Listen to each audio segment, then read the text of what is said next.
ಮತ್ತು ಕರ್ನಾಟಕ ರಾಜ್ಯದ ಮಂತ್ರಿಯಾಗಿ ನನ್ನ ಕರ್ತವ್ಯವನ್ನು ಶ್ರದ್ಧಾಪೂರ್ವಕವಾಗಿ ಮತ್ತು ಅಂತಃಕರಣವಾಗಿ ನಿರ್ವಹಿಸುತ್ತೇನೆಂದು ಭಯ ಅಥವಾ ಪಕ್ಷಪಾತವಿಲ್ಲದೆ, ರಾಗ ಅಥವಾ ದ್ವೇಷವಿಲ್ಲದೆ ಎಲ್ಲ ಬಗೆಯ ಜನರಿಗೆ ಸಂವಿಧಾನ ಮತ್ತು ಕಾನೂನಿಗೆ ಅನುಸಾರವಾಗಿ ನ್ಯಾಯವಾದದ್ದನ್ನು ಮಾಡುತ್ತೇನೆಂದು ದೇವರ ಹೆಸರಿನಲ್ಲಿ ಪ್ರಮಾಣ ಮಾಡುತ್ತೇನೆ.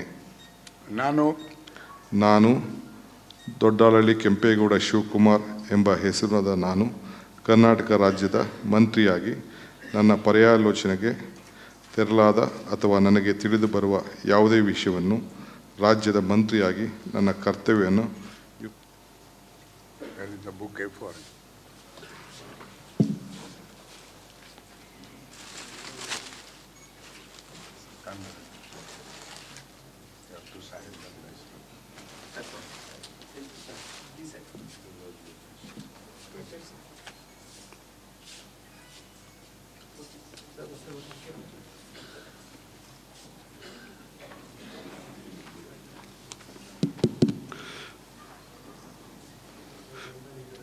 ಶ್ರೀ ರೋಷನ್ ಬೇಗ್ ಇವರನ್ನು ಸಂಪುಟ ದರ್ಜೆ ಸಚಿವರಾಗಿ ಪ್ರಮಾಣ ವಚನ ಸ್ವೀಕರಿಸಲು ವೇದಿಕೆಗೆ ಆಹ್ವಾನಿಸುತ್ತೇನೆ.